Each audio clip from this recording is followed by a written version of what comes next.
Cuando tienes 200 caballos de fuerza, tracción 4x4, lo que menos necesitas es una carretera. Chevrolet, find new roads. 3 días después de los bloqueos, el sector privado se queja de graves pérdidas en el país y habla de daños que podrían llegar hasta los 1.000 millones de quetzales.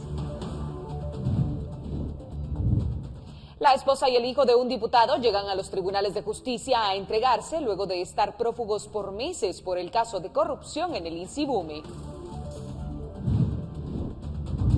¿Por qué Guatemala es terreno infértil para la investigación científica? De esto hablamos hoy en nuestro reportaje especial.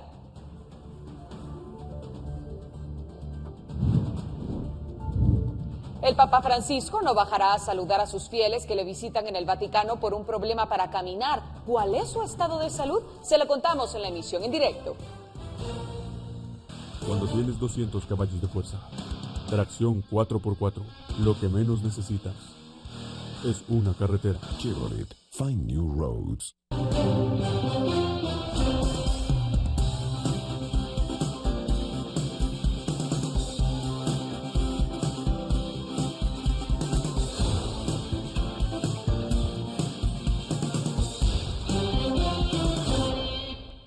Muy buenas tardes y buen provecho. Bienvenido a la emisión en directo de Noticiero Guatevisión. Mi nombre es Rocío Lazo y como todos los días es un gusto poder acompañarle y darle a conocer las noticias que han marcado la jornada. Cuando tienes 200 caballos de fuerza, tracción 4x4, lo que menos necesitas es una carretera. Chevrolet, find new roads. Comenzamos con las noticias. Los asaltos no cesan. Un video compartido en redes sociales evidenció cómo 2 delincuentes despojaron de sus pertenencias a 2 mujeres en Escuintla. En la grabación podemos ver cuando los 2 sujetos en motocicleta se acercan a las mujeres. Las víctimas también se desplazaban en motocicleta y fueron amenazadas por los malhechores para que les entregaran sus pertenencias. Ellos les robaron las mochilas que llevaban y uno de los individuos agredió en el rostro a la mujer que manejaba la motocicleta. Luego del asalto, ambos sujetos se subieron a la motocicleta y cayeron al perder el equilibrio. Sin embargo, tardaron varios segundos para acomodarse y huir.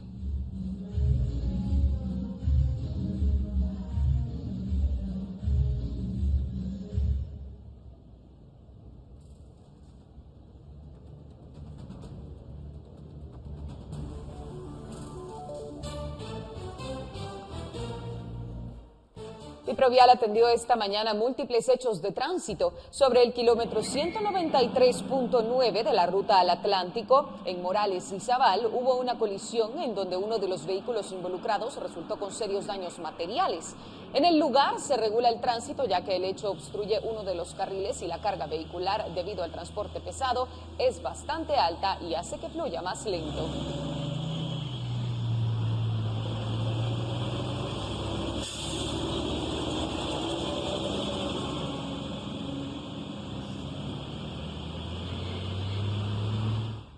Otro hecho se registró en Izabal, pero sobre el kilómetro 283 de la ruta al Atlántico en Puerto Barrios. En el lugar, un pick-up perdió el control por causas desconocidas y volcó sobre la ruta. El hecho dejó únicamente daños materiales y el vehículo quedó fuera de la vía.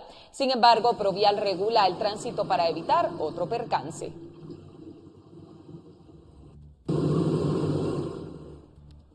Un usuario de redes sociales que se conducía por el kilómetro 31 de la ruta al Atlántico alertó a través de Twitter a las autoridades de Provial y al resto de conductores que en dirección hacia la capital sobre un kilómetro que refirió un camión botó lo que pareciera ser cal sobre la cinta asfáltica, por lo que pide al resto de vehículos que tengan precaución si deben transitar por esta ruta. Aquí yendo para la capital, de sur a norte, se nota que botaron algo como cal, hay que tener cuidado. Y los bomberos voluntarios reportaron un ataque armado que se registró en la 14 calle y 10ª avenida de la zona 4 de Villanueva, en la colonia La Paz. Debido al ataque, 2 hombres entre 25 y 30 años fallecieron por múltiples impactos de proyectil de arma de fuego y no pudieron ser identificadas. Al lugar se hicieron presentes autoridades del Ministerio Público para realizar las respectivas diligencias. Ayer a las 8:25 de la noche, Provial informó a través de su cuenta de Twitter que finalizaron los bloqueos sobre las distintas rutas del país que fueron realizados por los transportistas, quienes exigen la derogatoria de un acuerdo que los obliga a pagar un seguro para terceros. Desde las 6 horas del 24 de enero, los transportistas taparon al menos 37 puntos del país, afectando tanto la movilidad como la economía de miles de ciudadanos guatemaltecos.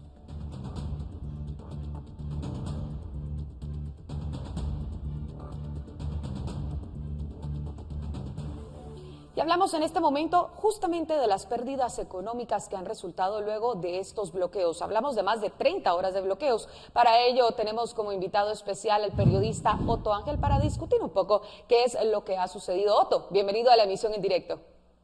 Hola Rochi, un saludo desde aquí de la redacción de Prensa Libre de Guatevisión. Pues vamos a hablar de millones de quetzales perdidos según las últimas estimaciones que se han hecho desde el lado del sector privado. Y si quieres, para comenzar con esa revisión, hay que hacer algunas salvedades. No hay en este momento un dato totalmente certero porque todo esto tiene que ver con proyecciones. La mayoría de asociaciones gremiales o de empresas siguen sumando aún el dinero que se perdió entre el lunes, martes e incluso hoy por la suspensión y de movilización y de negocios debido a los bloqueos que vimos por estas manifestaciones contra el seguro. Así que si te parece bien, vamos a hacer primero una primera aproximación de dónde están esas pérdidas con esta gráfica que vamos a ver en este momento.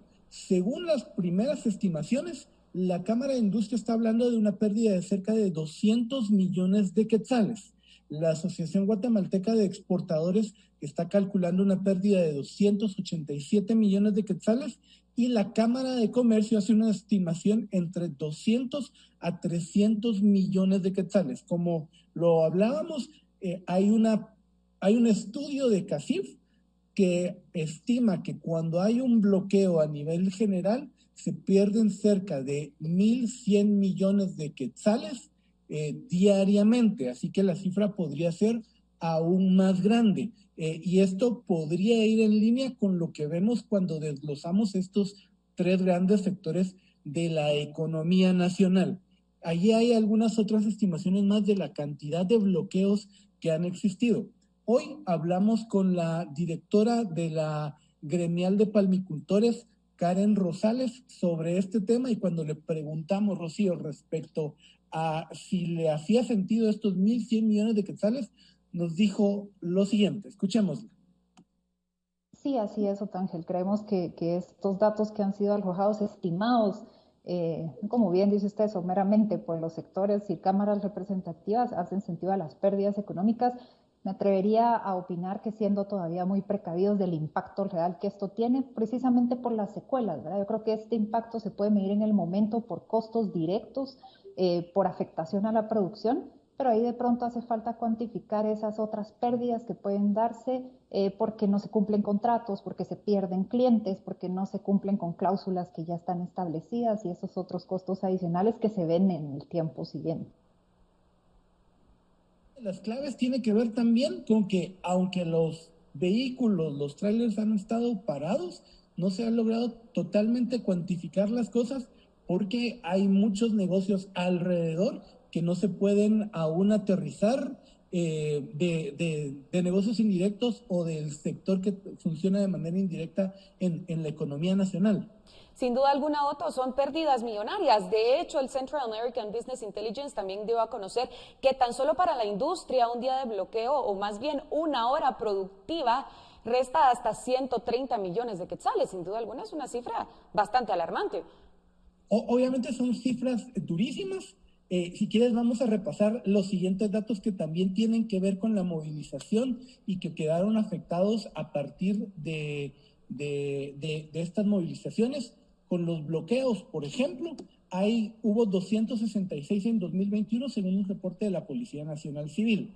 CACIF hace un estudio un poco más profundo y reduce la cifra a 19 bloqueos al mes, pero son de estos mismos que cuando ya amarras o vas armando el rompecabezas, tienen sentido con lo que nos dice CABI, que ha referido la Cámara de Industria en un reportaje que publica hoy Prensa Libre de los 130 millones de quetzales. Y además, ¿de dónde se sacan estos datos? Por ejemplo, un tráiler varado con cerca de entre 5 a 15 toneladas de cualquier producto puede costar $108 la hora por estar parado y no llegar a los puertos, ya sea a Santo Tomás de Castilla en Izabal o a Puerto Quetzal para salir a exportarse fuera del país. De lo que se lleva registrado hasta ahorita, hay cerca de 300 trailers que estuvieron parados. Al hacer matemática, eso significa que solo en el tema de transporte, no en el resto de negocios que hay, se puede llegar a cerca de $33,400 en pérdidas en los negocios que tienen que ver con transporte. Ahí ya no estamos hablando de comercio, no estamos hablando de sectores pequeños como los de turismo o como los impactos que pueden haber en materia turística de alguien que vino al país y que quería conocer alguna de las costas del país o alguno de los sitios turísticos de atracción fuera de Antigua, que la ruta de Guatemala, Antigua Guatemala no estuvo bloqueada, pero si querían viajar a Panajachel, si querían viajar a Quetzaltenango, era todavía más complejo. Otto, y algo que preocupa es que podríamos también esperar para los próximos días, ¿no? Porque el descontento continúa a pesar de los diálogos realizados, pero debemos también tomar en cuenta que se ha aplazado la fecha de pago. Se han dado 6 meses más para realizar el pago de este seguro obligatorio. Realmente no es que hayamos encontrado una solución. ¿Crees tú que podríamos esperar más bloqueos para los próximos días?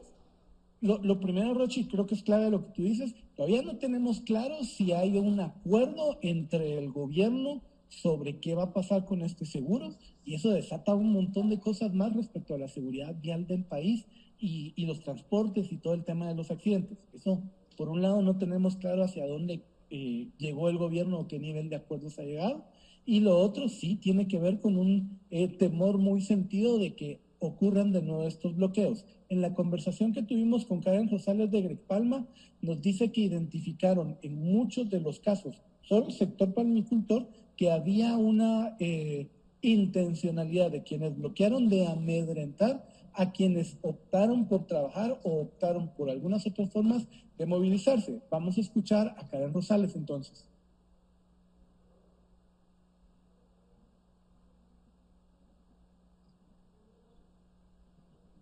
Bueno, creo que tenemos algún problema con ese audio. Así es, Otto. Así es, Otto. Tenemos algunos problemas técnicos. Bueno, en todo caso, Rocío, creo que valioso el reportar que todo el sector productivo del país sigue teniendo que estos 1.100 millones de quetzales que hemos estado hablando durante esta nota pueden seguir replicándose y van a seguir aumentando a lo largo del año si seguimos experimentando este tipo de bloqueos, no necesariamente el del sector de los transportistas, sino también otros sectores del país que recurren a este tipo de manifestaciones, de piquetes para poder movilizar su agenda.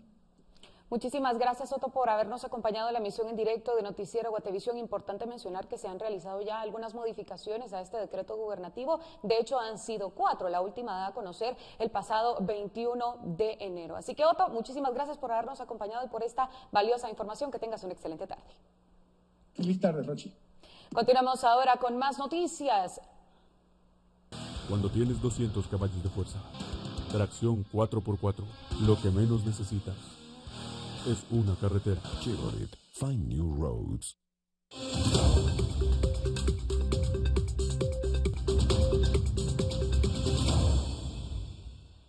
Nueva Renault Captur, con motor turbo de 170 caballos y caja CVT de 8 velocidades. El pasado viernes en la madrugada, el río Alcamayo se desbordó tras las fuertes lluvias que se registraron en Machu Picchu, Pueblo Perú. Debido a lo sucedido, los cuerpos de socorro peruanos evacuaron este miércoles a un aproximado de 900 personas con el fin de evitar otra tragedia luego de que por la inundación desapareciera una persona y hubieran varios edificios dañados. Por otro lado, el gobierno municipal de Machu Picchu, Pueblo, tuvo que dialogar con los habitantes vecinos que se manifestaron y bloquearon la vía de tren que se está utilizando para llevar productos y ayuda humanitaria a los damnificados, ya que el ferrocarril es la principal forma de acceso a la ciudadela incaica de Cusco. y al río. Autoridades de la Policía Nacional de Indonesia informaron que varias personas murieron tras un enfrentamiento entre dos grupos locales de Papúa Occidental. De acuerdo con la policía, una víctima fue apuñalada y las otras murieron en un incendio en la discoteca donde ocurrió el incidente. Según la policía de Papúa, los cuerpos encontrados dentro de la discoteca estaban quemados, por lo que pidieron refuerzos de la unidad de identificación de víctimas. Las llamas destruyeron una gran parte del inmueble y varios vehículos que se encontraban dentro. Las autoridades indicaron que el enfrentamiento en la noche del lunes fue la continuación de un conflicto que comenzó el pasado sábado. El problema estalló entre dos miembros de dos grupos étnicos indonesios que emplearon machetes, flechas y cócteles molotov. Una embarcación australiana atracó este miércoles en el archipiélago para entregar bienes de primera necesidad como agua, productos médicos o material de ingeniería al remoto reino del Pacífico, golpeado por una erupción volcánica y un tsunami, pero actualmente libre de la enfermedad. Todos los tripulantes del buque dieron negativo en las pruebas antes de salir, pero autoridades en Canberra dijeron el martes que se detectó una veintena de casos a bordo del navío en personas asintomáticas o con síntomas leves. El ministro de Salud de Tonga dijo que todos los productos descargados de los aviones y buques humanitarios son aislados durante 3 días al llegar al archipiélago antes de poder ser manipulados por los locales. De esa manera evitar que puedan contener el virus de COVID-19.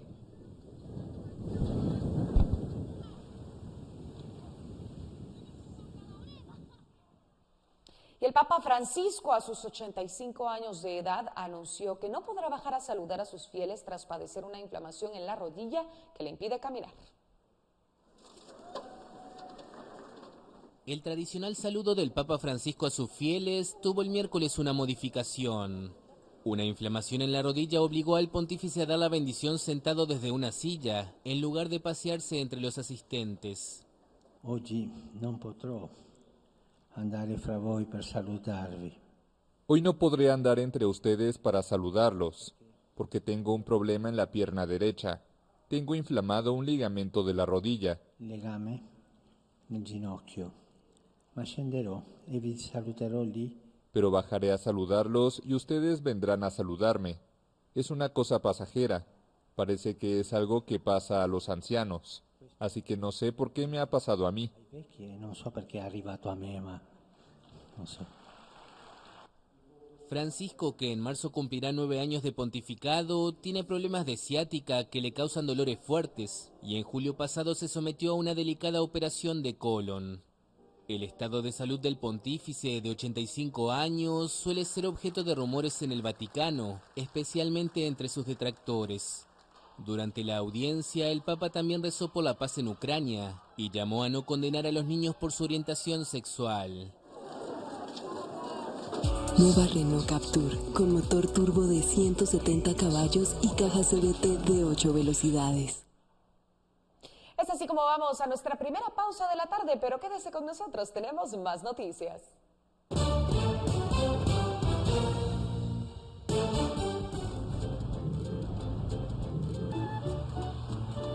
Tres filas de asientos y atractivo diseño en la nueva Chevrolet Captiva 2022. Autoridades del Hospital San Juan de Dios aseguran que presentan desabastecimiento en medicamentos para COVID-19. ¿Qué se espera para los próximos meses? Al volver se lo contamos. Tres filas de asientos y atractivo diseño en la nueva Chevrolet Captiva 2022.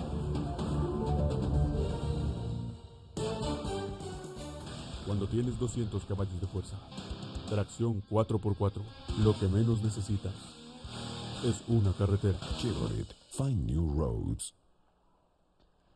Brotes de coronavirus se han reportado entre el personal del Hospital General San Juan de Dios, lo que ha ocasionado que la ocupación hospitalaria, específicamente en el área de COVID-19 en este centro asistencial, esté en un 75%. A ello se suma la falta de medicamentos. Vamos con Andrea Domínguez para que nos cuente un poco más. Andrea, muy buenas tardes. Es un gusto saludarte a ti y a todos nuestros televidentes. Precisamente este día se brindó una conferencia de prensa por parte de las autoridades del Hospital General San Juan de Dios, donde se dieron diversos detalles, dentro de ellos una preocupación que mantienen desde hace meses, pero que ahora se está agudizando, y es la escasez de medicamentos. Me acompaña el director de este centro asistencial, el doctor Gerardo Hernández. Doctor, precisamente hoy se da a conocer este desabastecimiento que existe. ¿Cuáles son las áreas más impactadas, pero también entendemos que están haciendo negociaciones para poder adquirirlos internacionalmente? Bueno, en general todo el hospital está impactado por este desabastecimiento que tenemos actualmente, porque son medicamentos tan importantes como antibióticos, que son de todos los días para todos los pacientes. Tenemos medicamentos para lo que son pacientes hemato-oncológicos, que son muy importantes para su tratamiento. Entonces realmente es un impacto muy fuerte y estamos muy preocupados. Estamos haciendo lo imposible. Yo les explicaba que aproximadamente el 72% de las compras que elevamos para adquirir estos medicamentos salieron desiertos. Quiere decir que ningún proveedor nos ofertó. Otro 14% nos ofertó, pero solo una parte de lo que nosotros necesitábamos o nos entregó. Digamos que ellos sí ofertaban todo, pero solo nos entregaban una parte, y con la necesidad que teníamos estábamos haciendo recibimientos parciales para poder darle a la población un poco. Entonces sí es una preocupación muy grande, y aparte pues sí, el día de ayer tuvimos una reunión con el señor ministro, que está en toda la disposición de apoyarnos. La verdad que él ha sido pues un gran bastión para nosotros en el apoyo, y va a apoyarnos para poder hacer esa negociación con el área externa, como lo que es Comisca o lo que es OPS, para poder ver qué medicamentos tienen ellos en ese listado y ver cómo podemos nosotros empatar con el nuestro para poder adquirir la mayor cantidad posible a la brevedad posible.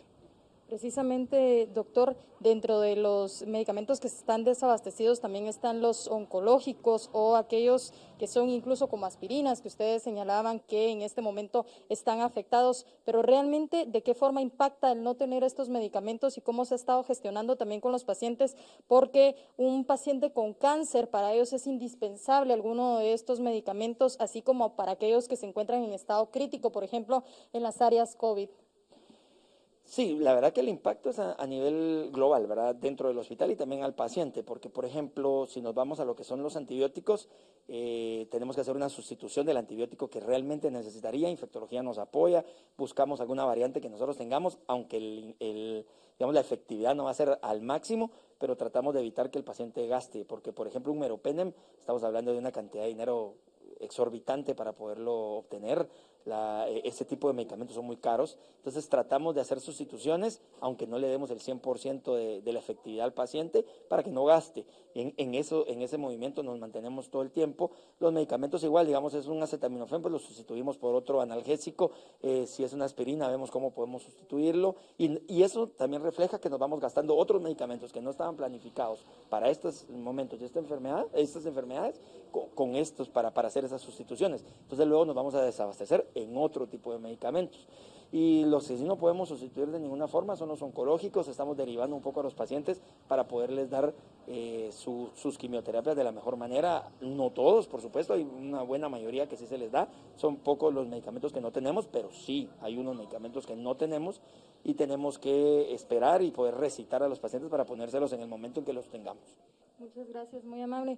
Esto es parte de lo que acá se ha hablado en esta conferencia de prensa. También se señaló que ya se han firmado los cheques para el pago de los estudiantes de medicina a quienes se les tenía una deuda desde hace 5 meses, y que será en los próximos 2 o 3 días quienes ya tengan en sus cuentas estos depósitos. Es la situación que en este momento se vive acá en el Hospital General San Juan de Dios.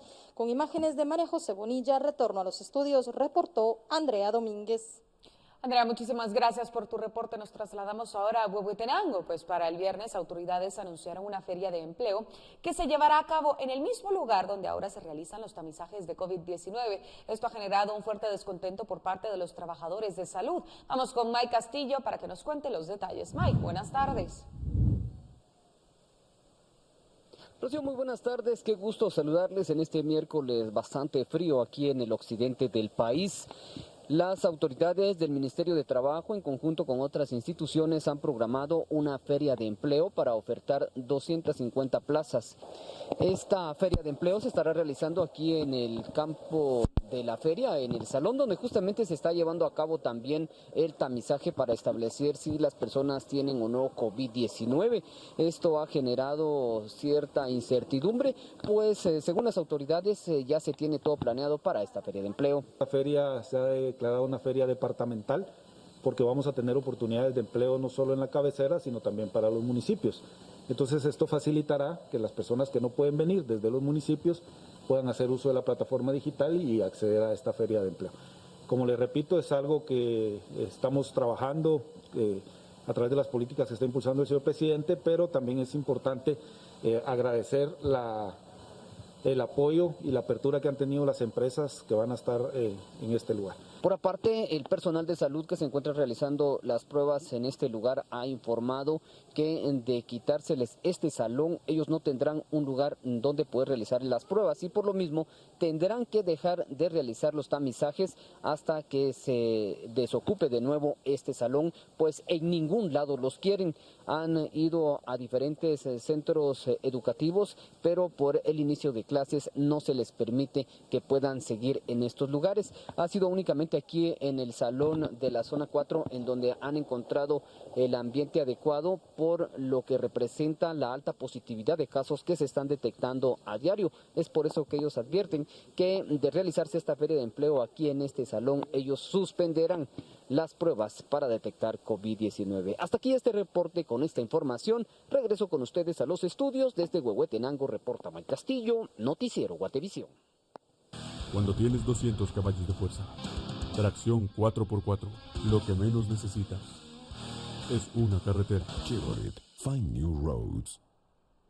Y bueno, damos un giro en la información. La esposa e hijo del diputado Jorge García Silva y 7 personas más se presentaron a un juzgado para comparecer en un caso de corrupción descubierto en el INSIBUME, en el que el Ministerio Público acusa a estas personas de compras anómalas realizadas en el momento del coronavirus. El periodista Edwin Pital se encuentra en la audiencia y nos cuenta un poco más. Edwin, vamos contigo. Hola, muy buenas tardes. Un saludo cordial a toda la audiencia del noticiero Guatevisión de las 13 horas. En estos momentos se está desarrollando la audiencia de primera declaración en el Juzgado Quinto Penal, precisamente en el piso número 5 de Torre de Tribunales. Es la audiencia de primera declaración de un caso de corrupción descubierto en el INSIBUME por el Ministerio Público. 9 personas que están vinculadas a esa entidad y a unas empresas, se presentaron este día a la judicatura. Por esa razón se ha desarrollado esta audiencia de primera declaración.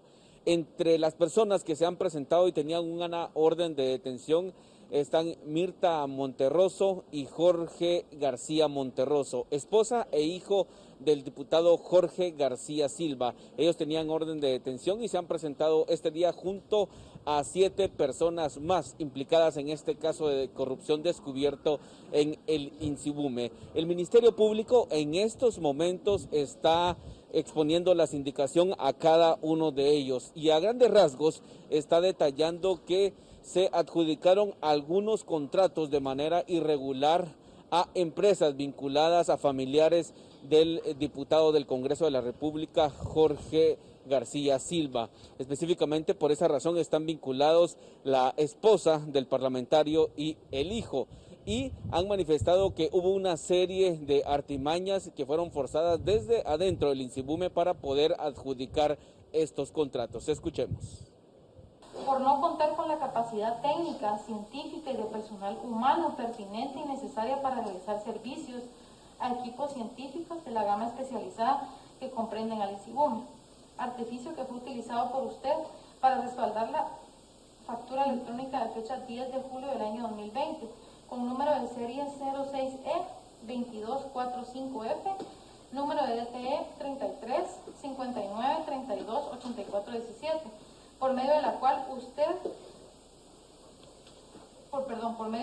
se aprobó y se pagó el servicio que no fue prestado, logrando con ello usted el objetivo de defraudar al erario público por un monto total de 74.900 quetzales. acto antijurídico que provisionalmente encuadra en el delito de fraude regulado en el artículo 450 del Código Penal. Al inicio de esta audiencia de primera declaración, cada uno de los señalados pasó a identificarse frente a la jueza quinto penal Judith Secaida. Es parte del procedimiento y en estos momentos están escuchando cada uno las indicaciones que le está haciendo el Ministerio Público por este caso de corrupción. En otra fase de esta misma carpeta judicial hay personas ya ligadas a proceso penal. Con imágenes de Carlos Hernández, reportó Edwin Pitán.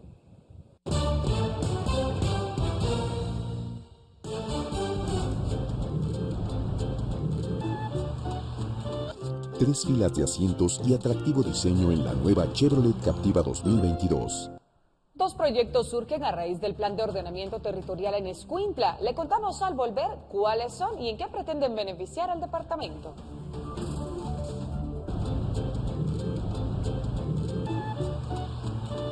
Tres filas de asientos y atractivo diseño en la nueva Chevrolet Captiva 2022.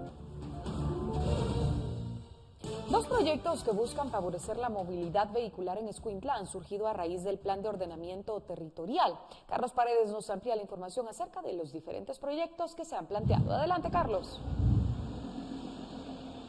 Muy buena tarde, compañeros. Muy buena tarde a la audiencia de Guatevisión. Es de comentar que a raíz de este plan de ordenamiento territorial han salido a luz muchos proyectos los cuales traerían el desarrollo acá en el municipio de Escuintla. De esta cuenta mejorar sobre todo el tránsito del transporte tanto liviano como pesado que circula por este sector.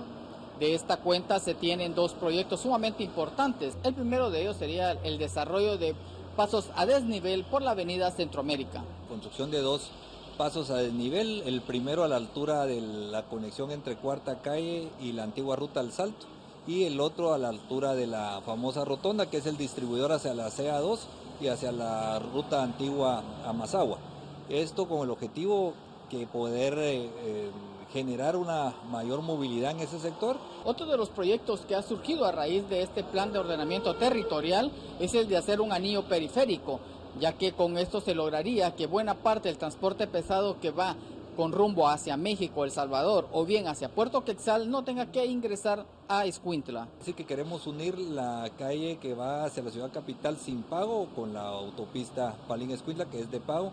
Esto con el objetivo que el transporte pesado ya no tenga que ingresar al municipio, sino que tenga esa circunvalación para que los camiones puedan desviarse más o menos a la altura de Calvillo, conectarse con la autopista Palín-Escuintla y seguir su trayecto a cualquier punto del país que se dirija. Para poder desarrollar estos proyectos, en primera línea se tienen conversaciones con la comunidad internacional para poder conseguir los fondos y realizar los estudios. Vamos a tener esa cooperación internacional para poder realizar el estudio, que sería la primera fase para poder hacer ya con el estudio en mano, poder hacer ya las gestiones ante el Ministerio de Comunicaciones. Desde Escuintla para Noticiero Guatevisión, Carlos Paredes. No importa la hora, no importa el lugar. Llama a los expertos, estamos preparados para darte una asistencia segura. CFS Corredores de Seguros presenta.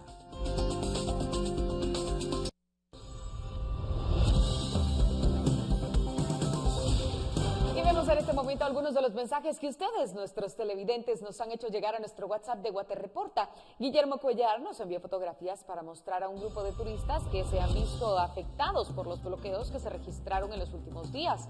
Las imágenes muestran a los turistas que caminan en el tramo que de Panajachel comunica con Sololá.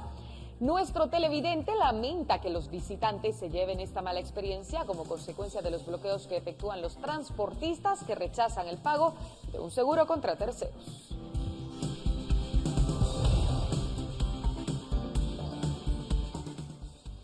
El cantante guatemalteco Otto Ordóñez lanzó recientemente el tema titulado Mi San Sebastián, una composición que dedica a su amada tierra, de la cual se siente orgulloso.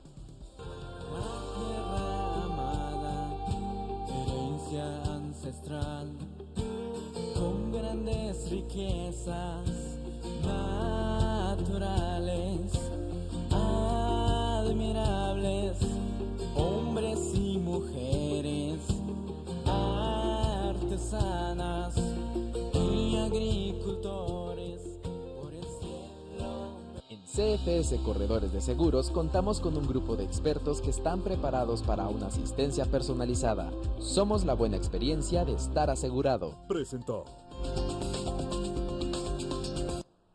Lo invitamos a seguir interactuando con nosotros. Vamos a una nueva pausa, pero lo espero con más noticias.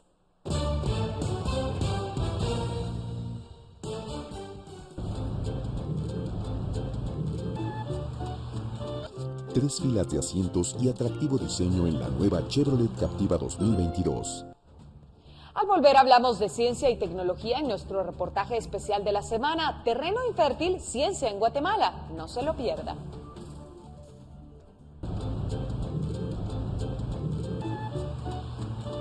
Tres filas de asientos y atractivo diseño en la nueva Chevrolet Captiva 2022. Estamos de vuelta y hablamos de ciencia y tecnología. ¿Por qué no despegan en Guatemala? La limitada inversión, los pocos investigadores y escasas publicaciones son parte de la respuesta. Terreno infértil, ciencia en Guatemala, es nuestro reportaje especial. 10, 9, 8, 7, 6, 5, 4, 3, 2, 1, 0. Ignition, liftoff. Top at the end, Dragon 1. Dentro de ese cohete iba un satélite como este, que científicos de la Universidad del Valle elaboraron y lanzaron al espacio. Un hito para la ciencia en Guatemala, ¿verdad? Lo que queríamos con este satélite era validar, probar todas esas tecnologías que nos puedan llevar en un futuro a tener un sensor funcional del que podamos obtener información que le pueda servir al país. Pero hemos escuchado de más satélites. ¿Qué tan frecuentes son las invenciones y descubrimientos científicos en nuestro país? Casi nunca suceden. De hecho, la ciencia en Guatemala ocupa el último lugar de la fila. Y no es una simple percepción. Los datos lo evidencian. El gasto que Guatemala destina a la investigación y el desarrollo es prácticamente cero. Según el último informe de la UNESCO, representa el 0.03% del Producto Interno Bruto, 14 veces menos que el promedio de los países de la África subsahariana. En América Latina, Brasil tiene el primer puesto con el 1.6%, pero estamos hablando de una región rezagada por sí misma. Corea del Sur, por ejemplo, destina el 5% de su PIB al gasto científico. En el estado guatemalteco, ¿cómo es el gasto científico? La Secretaría de Ciencia y Tecnología, la CENACYT, tiene un presupuesto que está estancado desde hace algunos años. La jefa de la entidad lo atribuye a esta razón. Es un tema al que el país como tal y tomadores de decisión históricamente, porque la CENACYT lleva más de 30 años de existir, no ha sido la prioridad nacional como sí lo es para otras potencias que nos llevan años de distancia en desarrollo. Aunque desde el Congreso, en donde los diputados podrían elevar su presupuesto antes de la aprobación final, la historia no es la misma. Son tantas las instituciones que llegan a pedir aumento que uno trabaja por las que realmente se les mira interés, pero CENACYT es uno de los grandes de los grandes mudos cuando se está viendo el presupuesto, ¿verdad? Pero hilemos más fino, porque la cosa trasciende los dimes y diretes de los funcionarios. La CENACYT maneja un fondo que sirve para financiar los proyectos científicos del país. En los últimos 4 años, cada vez se ejecuta menos, es decir, menos científicos consiguen dinero para investigar. La Secretaría asegura que la pandemia de COVID-19 es la primera responsable. Ante eso, pues no había ya presencia de los usuarios de dar seguimiento a sus proyectos. Pero a juicio de expertos, hay otros motivos. A diferencia de otros países, en Guatemala los científicos reciben dinero público para sus proyectos solo en el papel. El mismo Estado es el que lo ejecuta, lo cual deja el trámite en manos de la burocracia, que lo puede alargar por años. Entonces es bien difícil ejecutar un proyecto de investigación cuando se tiene que pasar por una burocracia que no está diseñada para la ciencia y la tecnología, está diseñada para una oficina de gobierno. Aclarémoslo más. ¿Qué pasaría si yo decidiera comprar 100 telescopios para un proyecto? Y si sus 100 telescopios suben el punto de corte de Guatecompras, tiene que hacer licitación. Si sus 100 telescopios no están la línea telescopios en el catálogo del Ministerio de Finanzas, usted tiene que llenar una solicitud para que los telescopios aparezcan en el catálogo del Ministerio de Finanzas. Y usted le habla a los proveedores y les dice, miren, denme la cotización, se seleccionó denme el telescopio, pero usted no les paga. Usted tiene que esperar que el Estado de Guatemala les pague. Ahora imaginemos que Guatemala tiene todo el dinero del mundo para invertir en ciencia y que se entrega sin problemas. ¿Habría más desarrollo científico?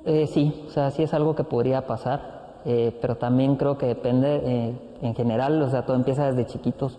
Creo que hay que fomentar desde pequeños las ciencias, porque de nada sirve tener todo el dinero del mundo, pero no tener a nadie interesado en hacer ciencia.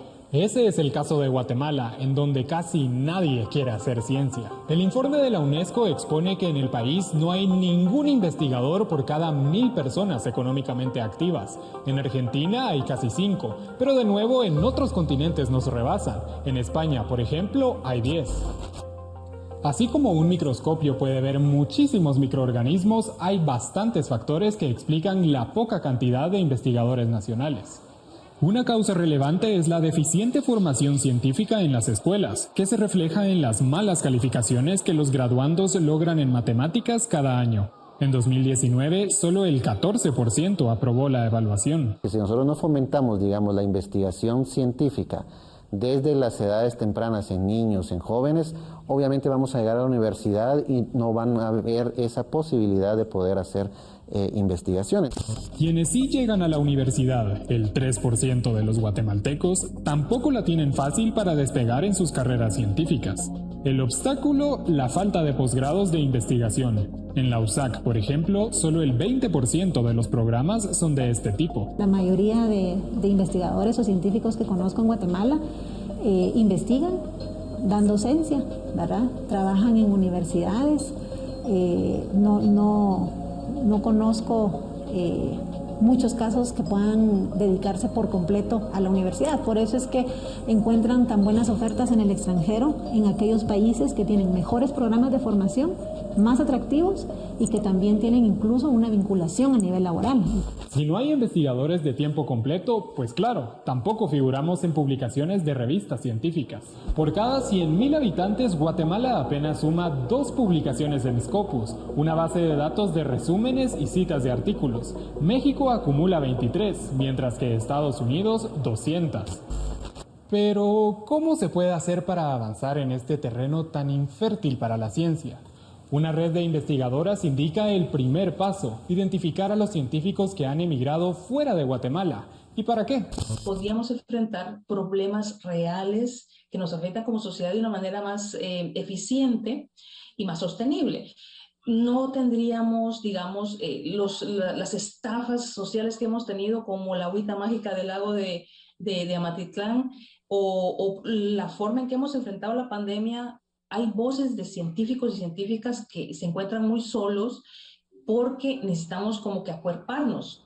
Pero los esfuerzos para lograrlo aún son deficientes. La CENACYT apenas registra a 198 científicos en su red internacional y carece de fondos específicos para buscar a más. La Cancillería, por su lado, no ha lanzado ningún programa diplomático para ubicar a investigadores, a diferencia del caso de los artistas y los músicos. Traer de vuelta a los científicos sí podría hacer la diferencia para resolver problemas nacionales. Los propios guatemaltecos que se formaron en el extranjero lo confirman con sus estudios. Yo soy doctora en nanotecnología y hace 3 años trabajé en investigar cómo los nanotubos de carbono pueden servir para mejorar las propiedades de cemento y de otros materiales de construcción. Utilizar métodos numéricos, simulaciones numéricas, modelos matemáticos para determinar patrones climáticos futuros. Y ya tenemos productos que, bueno, como en el que trabajo yo, que tenemos niños que no pueden caminar por una enfermedad incurable y un robot los está poniendo de pie y los ayuda a caminar. O sea, eso parece ciencia ficción, pero ya lo hacemos. Soy ingeniero agrónomo y estudié una maestría en ciencias de la tierra, geomática. El proyecto que yo he desarrollado aquí en Guatemala pues es la utilización de drones para fotografía aérea y que esa le permita a los productores agrícolas identificar problemas en su producción problemas en el crecimiento y si ellas tienen que fertilizar o regar. Logramos identificar varios de los genes, caracterizarlos, varios de los genes de la red que controla las señales, receptores y activadores que participan en el desarrollo del tubo del polen. Y de esta forma, pues ya se puede empezar a contribuir a desarrollar plantas resistentes al cambio climático. Yo trabajo para controlar la bacteria Salmonella en el pollo que es consumido por los humanos. El objetivo de mi investigación es que menos personas se enfermen al consumir pollo y podamos tener una cadena alimenticia más segura y más inocua. Y quienes están detrás del Quetzal 1 también lo saben. Hay muchos satélites que tienen sensores específicamente para medir la concentración de agua en los suelos. Entonces, vos podrías, por ejemplo, prevenir desastres naturales a través de esos sensores, porque sabes, por ejemplo, qué áreas de riesgo pueden tener una concentración de agua muy alta y representando un riesgo para comunidades cercanas. Pero mientras el Estado no impulse los esfuerzos de la mano de las universidades, no habrá frutos, y Guatemala continuará como un campo infértil para la ciencia. Nosotros necesitamos eso, necesitamos responder un montón de preguntas que tenemos como sociedad y encontrarle solución a esos problemas a través de datos, a través de procesos replicables, objetivos y reales. O sea, la ciencia creo que es lo que va a cambiar a este país en muchos sentidos.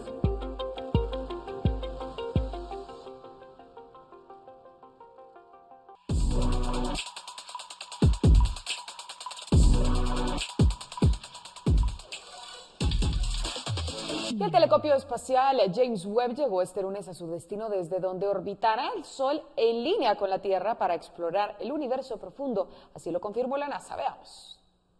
Nueva Renault Captur, con motor turbo de 170 caballos y caja CVT de 8 velocidades.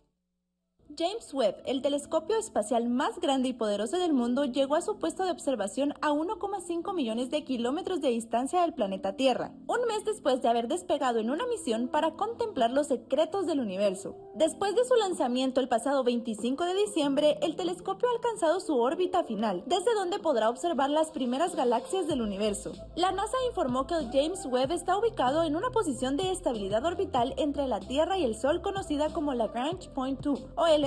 Según lo explicó uno de los científicos a cargo del programa, la atracción combinada del Sol y la Tierra en L2 mantendrá el telescopio en su lugar. Sin embargo, el James Webb no estará exactamente en el punto L2, sino que oscilará a su alrededor como una especie de halo, a una distancia similar a la de la Tierra y la Luna, durante un periodo de 6 meses. Los espejos del James Webb, cuyo coste asciende a unos $10,000 millones, aún deben alinearse y los detectores infrarrojos deben enfriarse lo suficiente antes de que las observaciones científicas puedan comenzar y se revelen las primeras imágenes entre junio y julio de este año. Los detectores infrarrojos del aparato permitirán ver objetos espaciales antiguos y también las nubes de polvo interestelar que absorben la luz de las estrellas. Además, servirán para explorar los exoplanetas que orbitan alrededor de estrellas distintas al Sol y examinarán su atmósfera en la búsqueda de condiciones propicias para la aparición de vida. Reportó para Noticiero Guatevisión, Marjorie Corado.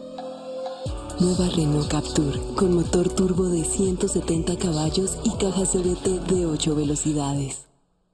Vamos a nuestra última pausa de la tarde, pero tenemos más información aquí, en la emisión en directo de Noticiero Guatevisión. Lo esperamos.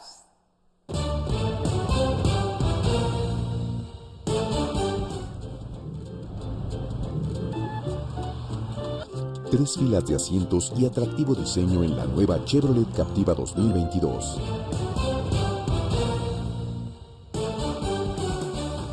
Nueva Renault Captur, con motor turbo de 170 caballos y caja CVT de 8 velocidades.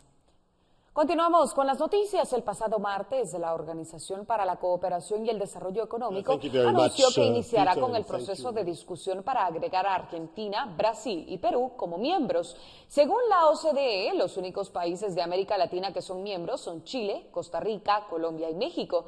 Estos países integran parte de los 38 miembros de la organización. Los países de la organización, fundada en 1961, y sus socios clave representan alrededor del 80% del comercio y de las inversiones mundiales. Además, deben estar comprometidos con una economía de mercado abierta basada en el libre comercio, la competencia, la sostenibilidad y la transparencia. Nueva Renault Captur, con motor turbo de 170 caballos y caja CVT de 8 velocidades.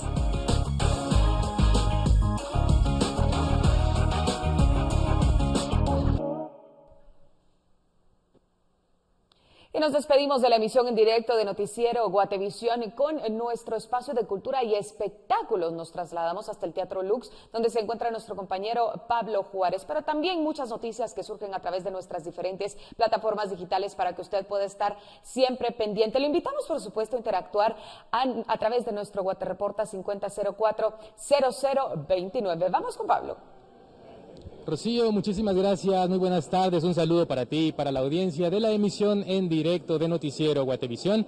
Te saludo desde el Teatro Lux y es que tenemos buenas noticias para todos los amantes de las artes escénicas porque se anunció que durante febrero y marzo se llevará a cabo un festival de musicales. Hemos conversado con Jeffrey Lemus, quien es el organizador del festival y productor de estas piezas teatrales, para que nos comente un poco más al respecto. Esto fue lo que nos dijo. Estoy muy emocionado porque es la primera vez que se ha presentado en Guatemala un festival de musicales, 5 propuestas nuevas, con nuevos dramaturgos, nuevos productores, nuevos directores, que obviamente van a trascender en la historia teatral de Guatemala.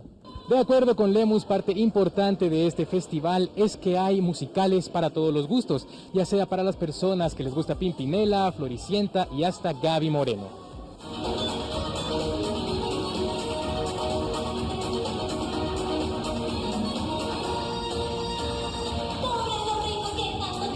La idea es agarrar todos los targets de edades, los fans de Pimpinela, que no son fans, sino gente de antaño, gente un poco más de nuestra época, millennials, de Floricienta, de RBD, de los 90s, con los 90s Pop Tour y todo esto que surgieron de la música pop, y por supuesto una de nuestras alumnas que es menor de edad, 15 años, que es fan de Gaby Moreno, hizo un musical basado en todas sus canciones. Entonces va a haber para todos. Yo creo que la gente, si aparta en su actividad cultural o agenda de todo este mes de febrero y marzo, va a tener variedad para venir a disfrutar aquí al teatro. Así es que ya lo sabe, a partir del 4 de febrero y hasta el 5 de marzo, durante cada fin de semana, se presentará un musical diferente. Si usted quiere conocer la cartelera de estas presentaciones, puede ingresar a la página de Facebook de YL Producciones o también en ylproducciones.com.